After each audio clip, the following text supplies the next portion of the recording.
12 faits sur la Mongolie, la terre des steppes et des secrets que vous ne connaissiez pas. Lorsque l'on pense à la Mongolie, on imagine souvent des steppes infinies, des déserts immenses et, bien sûr, le légendaire Gengis Khan. Mais il y a bien plus à découvrir sur cette incroyable terre que son célèbre conquérant. La Mongolie est un pays où les traditions anciennes perdurent, se mêlant harmonieusement à la vie moderne, créant ainsi une culture unique en son genre. Des rituels funéraires, surprenants aux dynamiques de genre inattendues, c'est un endroit plein de secrets qui n'attendent qu'à être révélés. Aujourd'hui, nous allons explorer 12 faits étonnants qui changeront complètement votre vision de ce pays remarquable. Préparez-vous à être émerveillés alors que nous plongeons au cœur de l'histoire riche de la Mongolie, de ses coutumes mystérieuses et de sa beauté naturelle intacte. Les défis inattendus auxquels les femmes mongoles sont confrontées pour trouver un partenaire. Les femmes mongoles sont réputées pour être très instruites, indépendantes et accomplies, mais elles font face à un obstacle inattendu lorsqu'il s'agit de trouver un partenaire. Bien que la Mongolie soit fière de son égalité des sexes et offre des opportunités tant aux hommes qu'aux femmes, il existe un défi caché, un déséquilibre écrasant entre les sexes. Pour 1000 hommes, il y a environ 1500 femmes. Dans une ville comme Oulan-Bator, où vit plus de la moitié de la population du pays, ce déséquilibre devient impossible à ignorer. Pour ajouter à ce défi, les femmes mongoles ont tendance à vivre beaucoup plus longtemps que les hommes. En moyenne, les femmes vivent jusqu'à environ 76 ans, tandis que les hommes vivent jusqu'à environ 66 ans. Cette différence exerce une pression supplémentaire sur les femmes pour qu'elles trouvent un partenaire plus tôt dans leur vie, car les normes sociales poussent souvent les femmes à se marier et à fonder une famille avant l'âge de 29 ans. Malheureusement, de nombreux hommes mongols sont confrontés à des problèmes comme l'alcoolisme et des troubles de santé mentale, ce qui rend difficile pour les femmes ambitieuses et instruites de trouver un partenaire adéquat. En conséquence, certaines femmes se tournent vers d'autres pays pour trouver un partenaire, frustrées par le manque d'options. Mais pour beaucoup, la recherche de l'amour reste profondément liée à des attentes sociales et culturelles complexes, rendant le parcours loin d'être facile. Les funérailles célestes, un retour sacré à la nature. L'une des traditions les plus anciennes et fascinantes de la Mongolie est celle des funérailles célestes, une pratique où les défunts sont exposés dans la nature pour être consommés par des oiseaux et des animaux sauvages. Ce n'est pas simplement une façon de traiter les morts, cela reflète la profonde croyance mongole dans le cycle de la vie et de la mort, où le corps est considéré comme un vaisseau temporaire. Selon cette tradition, après la mort, le corps d'une personne est emmené dans une région isolée et laissé aux vautours, considéré comme sacré dans la culture mongole, pour qu'ils le consomment. La famille attend quelques jours avant de revenir vérifier si le corps a été entièrement dévoré, symbolisant la libération de l'âme du monde physique. Pour beaucoup, c'est un dernier acte d'harmonie entre l'homme et la nature, complétant le parcours de la vie en rendant à la terre. Bien que les funérailles célestes soient encore pratiquées dans certaines régions rurales, de nombreux Mongols urbains optent désormais pour la crémation ou des enterrements plus conventionnels. Cependant, ce rituel sacré reste un symbole culturel fort qui maintient la Mongolie connectée à ses racines nomades et à son respect pour le monde naturel. Se baigner était autrefois considéré comme offensant pour les dieux. À l'époque de Gengis Khan, prendre un bain n'était pas seulement inutile, c'était considéré comme un acte qui mettait en colère les dieux. Les Mongols de cette époque croyaient que l'eau était sacrée et perturber son flux naturel en se baignant ou en l'utilisant à des fins non rituelles pouvait contrarier les esprits. Ainsi, laver le corps était une pratique rare. Au lieu de se baigner, ils avaient développé une autre manière de rester propres. Plutôt que d'utiliser de l'eau, les anciens Mongols secouaient leurs vêtements pour les débarrasser de la saleté, des poux et des insectes. Bien que cela puisse sembler insalubre selon les normes actuelles, c'était une pratique profondément enracinée dans leurs croyances religieuses et culturelles. En fait, l'odeur corporelle n'était pas quelque chose dont on devait avoir honte. Elle était souvent considérée comme un symbole d'individualité et de force. Dans une société où le pouvoir et l'endurance étaient grandement valorisés, l'odeur d'un homme pouvait même refléter sa puissance personnelle. Dans une célèbre histoire, recevoir un vêtement de Gengis Khan, encore imprégné de son odeur, était considéré comme un grand honneur. Ce n'était pas qu'un simple morceau de tissu, c'était comme recevoir une part de sa force légendaire. Importer des hommes pour résoudre le déséquilibre des sexes en Mongolie. Le déséquilibre des sexes en Mongolie est devenu si prononcé qu'à un moment donné, le gouvernement a sérieusement envisagé l'idée d'importer des hommes de Turquie pour aider à résoudre le problème. Bien que cela puisse sembler une stratégie de matchmaking international inhabituelle, c'était une tentative réelle d'équilibrer les chiffres. Dans des villes comme Oulan-Bator, où le déséquilibre est particulièrement visible, les femmes font face à une intense compétition lorsqu'elles cherchent un partenaire. Certaines femmes ont même commencé à chercher au-delà des frontières mongoles, formant des relations interculturelles avec des hommes venant de pays où le ratio entre les sexes est plus équilibré. Ce n'est pas seulement un défi personnel, mais cela a des implications sociales plus larges. Les femmes sont souvent censées jongler entre leur carrière, les responsabilités familiales et les pressions sociales, tout en cherchant un partenaire compatible. Avec de nombreux hommes mongols confrontés au chômage et à des problèmes de santé mentale, les femmes deviennent de plus en plus les principales pourvoyeuses de revenus. L'idée de faire venir des hommes de l'étranger peut sembler radicale, mais elle souligne la gravité des luttes sociales liées au genre en Mongolie. La marine mongole, une nation enclavée avec une surprise. Cela peut sembler surprenant, mais malgré son statut de pays enclavé, la Mongolie possède une marine. Cette petite mais fière force navale opère sur le lac Khövsgöl, l'un des plus grands lacs d'eau douce du pays, situé près de la frontière russe. Le lac est crucial pour le commerce local et le tourisme, et la marine joue un rôle important pour que tout fonctionne sans accroc. Ce qui est encore plus intéressant, c'est que sur les 7 membres de la marine mongole, un seul sait nager. Leurs tâches sont moins centrées sur des opérations militaires et plus sur l'orientation des bateaux touristiques et le transport de carburant à travers le lac. Malgré sa petite taille et son orientation non conventionnelle, la marine mongole est une source de fierté nationale, montrant la capacité du pays à s'adapter et à tirer le meilleur parti de ses ressources. L'hospitalité mongole et la tradition du lait de jument fermenté.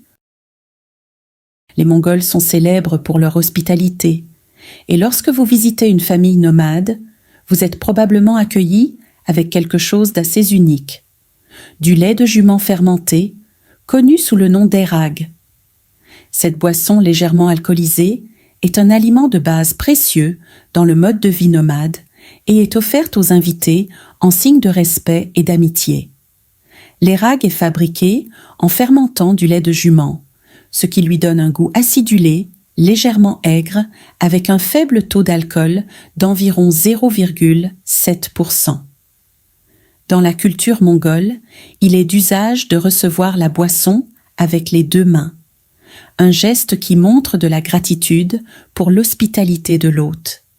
Et même si le goût peut sembler inhabituel pour les étrangers, prendre une gorgée est perçu comme un geste de bonne volonté et d'appréciation. L'hospitalité est profondément ancrée dans la culture mongole, où les invités sont souvent traités comme des membres de la famille. L'airag, bien qu'il puisse nécessiter un certain temps pour s'y habituer, symbolise bien plus qu'une simple boisson. C'est une connexion avec les racines nomades de la Mongolie, représentant la communauté, le respect et le lien entre les gens et le monde naturel. Tsagaan-Sar, la célébration mongole du Nouvel An. Alors que de nombreux pays à travers le monde accueillent la nouvelle année avec des feux d'artifice et des fêtes, l'approche de la Mongolie est bien plus ancrée dans la tradition. Le festival de Tsagaan-Sar, ou le mois blanc, célèbre la fin de l'hiver et le début du printemps. C'est l'une des fêtes les plus importantes et les plus chères à la culture mongole. Le nom Tsagaan-Sar vient de la couleur blanche, symbole de pureté, de nouveau départ et de renouveau. Les produits laitiers comme le yaourt et le fromage sont au centre de la célébration et les familles échangent des cadeaux blancs, souvent des produits laitiers, en signe de bonne fortune et de santé pour l'année à venir. Une partie essentielle de la fête consiste également à résoudre les conflits passés ou les dettes, permettant à chacun de commencer la nouvelle année sur une page blanche. La veille du Nouvel An, les familles se réunissent pour un repas appelé Bithun, où elles partagent des histoires, réconcilient leurs différends et se préparent à un nouveau départ. Tsagaan-Sar n'est pas seulement un moment pour célébrer l'arrivée du printemps, c'est un moment de réflexion, de renforcement des liens familiaux et d'embrasser de nouveaux départs. Gengis Khan, le leader visionnaire derrière la Mongolie. Gengis Khan, né sous le nom de Temujin en 1162, n'est pas seulement le père fondateur de la Mongolie, mais aussi l'un des dirigeants les plus remarquables de l'histoire. Élevé dans une petite tribu et confronté à des épreuves inimaginables, dont l'assassinat de son père, Gengis Khan a surmonté ces défis avec une résilience inégalée. Grâce à son leadership extraordinaire, il a uni les tribus mongoles, créant l'empire contigu le plus vaste que le monde ait jamais vu. Mais Gengis Khan n'était pas seulement un maître de la conquête militaire, c'était un visionnaire qui a mis en œuvre des réformes sociales avant-gardistes. Il a mis fin au trafic et à l'enlèvement des femmes, promu la tolérance religieuse et offert une protection aux marchands, encourageant ainsi le commerce et les échanges culturels entre l'Est et l'Ouest. Ces politiques innovantes ont favorisé un empire diversifié et prospère qui s'étendait de l'Asie centrale à l'Europe. Aujourd'hui, Gengis Khan est rappelé non seulement pour ses brillantes stratégies militaires, mais aussi pour sa vision progressiste qui a façonné l'histoire de la Mongolie et du monde.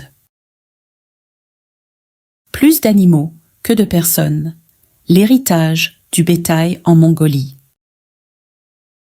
En Mongolie, les animaux sont bien plus nombreux que les humains. Avec une population de seulement un peu plus de 3,3 millions d'habitants, le pays compte un incroyable cheptel de 64,7 millions de têtes de bétail, y compris des chevaux, des chèvres, des moutons, des bovins et des chameaux. Parmi eux, les chevaux occupent une place spéciale dans la culture mongole, symbolisant la liberté, la force et la survie dans les vastes steppes. Pour les Mongols, les chevaux sont bien plus que de simples animaux. Ce sont des compagnons de confiance et une partie vitale de la vie quotidienne. Les enfants, dès l'âge de 4 ou 5 ans, apprennent à monter à cheval, et l'équitation est une compétence que chaque Mongol maîtrise. Les chevaux ont joué un rôle central dans l'histoire de la Mongolie, depuis les conquêtes légendaires de Gengis Khan jusqu'à leur importance continue dans la vie mongole moderne. L'équitation, le tir à l'arc et la chasse à l'aigle, le cœur de la tradition mongole. Les Mongols sont réputés pour leurs compétences remarquables en équitation et en tir à l'arc, des traditions profondément ancrées dans leur mode de vie nomade et leur histoire guerrière. Dès leur plus jeune âge, les enfants apprennent à monter à cheval, non seulement pour se déplacer, mais comme une partie essentielle de l'élevage, de la chasse et même de la guerre.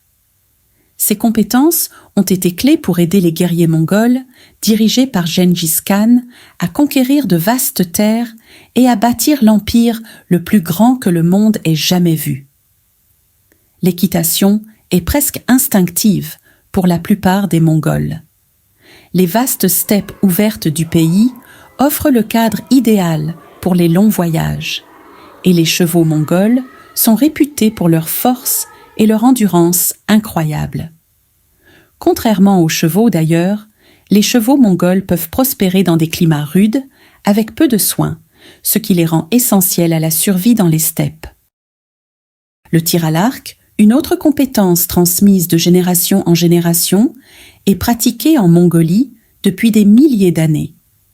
Les archers mongols étaient légendaires pour leur précision et leur capacité à tirer à longue distance, utilisant des arcs puissants conçus pour la bataille et la chasse. Ce qui distingue le tir à l'arc mongol est l'utilisation du pouce pour tirer sur la corde de l'arc, une technique qui permet une plus grande puissance et précision.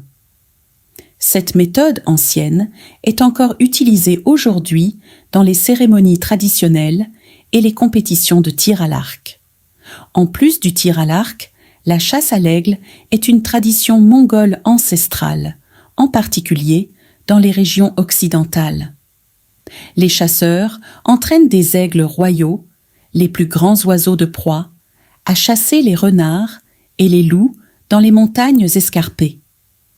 Cette pratique nécessite un lien étroit entre le chasseur et l'aigle, avec des années d'entraînement pour développer une confiance mutuelle. Le festival annuel de l'Aigle royal célèbre ce partenariat incroyable, attirant des touristes du monde entier pour assister aux compétences époustouflantes des aigles et de leurs dresseurs. Le pays du ciel bleu, des conditions météorologiques extrêmes en Mongolie. La Mongolie est connue sous le nom de pays du ciel bleu pour ses 250 jours de soleil par an. Mais ne vous laissez pas tromper par le soleil. Le climat de la Mongolie est l'un des plus rudes au monde. Les hivers peuvent voir les températures chuter à un niveau glacial de moins 35 degrés Celsius, et le temps peut changer de manière spectaculaire en une seule journée. En été, les journées peuvent être agréablement chaudes, avec des températures atteignant jusqu'à 25 degrés Celsius. Mais dès que le soleil se couche, le climat désertique peut faire chuter la température, parfois sous le point de congélation. Il n'est pas rare que les voyageurs estivaux soient surpris par la rapidité avec laquelle ils doivent superposer des vêtements la nuit en raison des variations de température. L'hiver en Mongolie est encore plus brutal, en particulier dans les steppes et les montagnes, où des vents violents balayent le paysage ouvert. Les Mongols ont développé des moyens uniques pour survivre à ces conditions extrêmes.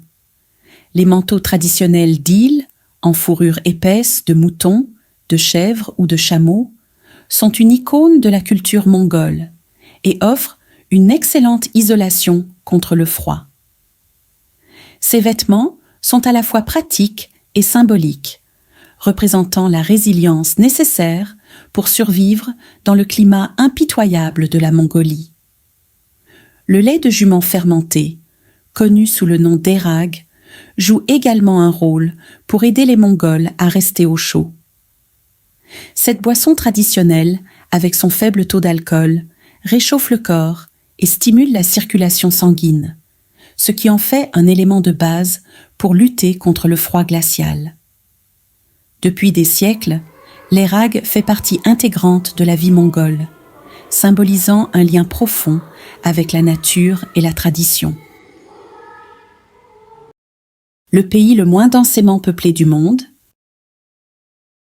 la Mongolie détient le titre de pays le moins densément peuplé du monde, avec seulement 2 habitants par kilomètre carré.